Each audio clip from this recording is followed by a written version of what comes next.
శేషు గారు, ఇటు teacher MLC election కావచ్చు, పట్టభద్రుల ఎమ్మెల్సీ ఎలక్షన్ కావచ్చు, ఈ ఎన్నికల్లో బీసీ వాదం ఎంతవరకు పనిచేసింది? బీసీ వాదము పనిచేసింది అనడంలో ఎలాంటి అతిశయోక్తి లేదు. కాకపోతే కొంతమంది బీసీ వాదం పనిచేయాలని చెప్పి అంటున్నారు. అదేవిధంగా పట్టభద్రుల ఎన్నికల విషయానికి వస్తే 3వ స్థానంలో నిలిచినటువంటి ప్రసన్న హరికృష్ణ గారు ఓటమి పాలైనప్పటికీ కూడా ఓడి గెలిచిండు అని భావించాలి. ఒక సీనియర్ బీసీ వాదిగా దీనిపై మీరేమంటారు? జై స్వరాజ్ వరల్డ్ టీవీకి స్వాగతం. తెలంగాణ రాష్ట్రంలో జరిగినటువంటి 3 ఎమ్మెల్సీ ఎన్నికల ఫలితాలు అనూహ్యమైనటువంటి ఫలితాలే వచ్చాయనేటటువంటి విషయాన్ని గమనించాలి. ముఖ్యంగా 2 టీచర్ ఎమ్మెల్సీలకు 1 గ్రాడ్యుయేట్ స్థానానికి జరిగినటువంటి ఈ ఎన్నికలలో ఫలితాలు ఎలా ఉన్నాయి, ఎవరికి అనుకూలము ఎవరికి ప్రతికూలము అనేటటువంటి అంశాన్ని పక్కన పెడితే, మొదటిసారి ఈ ఎమ్మెల్సీ ఎన్నికల్లో బీసీ వాదము బలంగా దూసుకొచ్చింది. మొదటిసారి బీసీ వాదము ఎన్నికలలో ఒక రాజకీయ అంశంగా మారినటువంటి సందర్భాన్ని చూసాం. మొదటిసారి ఎమ్మెల్సీ ఎన్నికల్లో బీసీ వాదము తెరపైకి వచ్చి బలంగా కొట్లాడినటువంటి ఒక సందర్భాన్ని కూడా మనం చూసాం. అయితే కొన్ని మీడియా ఛానల్స్ కానీ సోషల్ మీడియాలో కానీ ఒక విధమైనటువంటి వ్యతిరేక ప్రచారం జరుగుతుంది. ఈ ఎన్నికల్లో బీసీ వాదము ఎక్కడ నిలబడింది, బీసీలు ఎక్కడ గెలిచారు అనేటటువంటి, బీసీ వాదము ఎక్కడ గెలవలేదు కదా అనేటటువంటి ఒక అభిప్రాయాన్ని తెరపైకి తెస్తున్నారు. కానీ గమనించాల్సింది ఏంటి అనంటే, మొదటిసారి బీసీ వాదము ఎన్నికల అజెండాగా మార్చినటువంటి ఎన్నికలు అనేటటువంటి విషయాన్ని మనం గమనించాలి.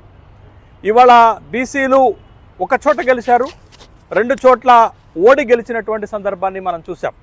ముఖ్యంగా కరీంనగర్, మెదక్, నిజామాబాద్, ఆదిలాబాద్ ఉపాధ్యాయ ఎమ్మెల్సీ నియోజకవర్గంలో బీజేపీ పార్టీ నుంచి పోటీ చేసిన మల్క కొమరయ్య బీసీ అక్కడ గెలవటం జరిగింది.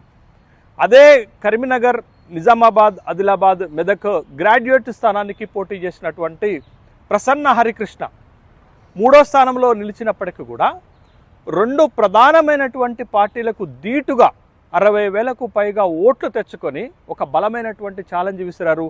ప్రసన్న హరికృష్ణ క్యాడర్ లేనటువంటి బీఎస్పీ పార్టీ నుంచి పోటీ చేసిన 2 ప్రధానమైనటువంటి పార్టీలు, అధికార కాంగ్రెస్ పార్టీకి, కేంద్రంలో అధికారంలో ఉన్నటువంటి భారతీయ జనతా పార్టీకి ఎదురొడ్డి నిలిచి పోరాడాడు బీసీ వాదంతో అనేటటువంటి విషయాన్ని గమనించాలా.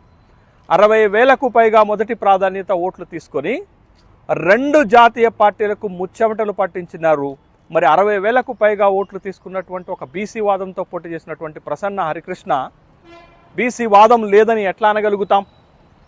ఒక క్యాడర్ లేని బీఎస్పీ పార్టీ నుంచి 2 అధికార పార్టీలను ఢీకొని సరి సమానంగా ఓట్లను సాధించి 3వ ఎలిమినేటర్గా తప్పుకున్నటువంటి ప్రసన్న హరికృష్ణ బీసీ వాదం లేదని అనగలమా?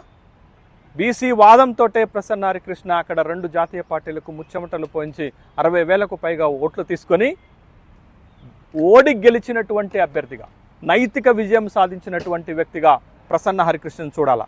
అంటే అక్కడ బీసీ వాదం లేనట్లుగా కనపడుతుందా, ఉన్నట్లుగా కనపడుతుందా? రాజకీయాల్లో గెలుపు మాత్రమే ప్రధానమైనది కాదు, గెలుపుని ప్రభావితం చేయటం కూడా ప్రభావితం అనేటటువంటి విషయాన్ని, రాజకీయాలలో గెలవటం మాత్రమే కాదు, గెలుపుని ప్రభావితం చేయడంతో పాటు బలంగా నిలబడటం కూడా ఒక ప్రభావితమైనటువంటి శక్తిగానే మనం చూడాల్సినటువంటి అవసరం ఉంది.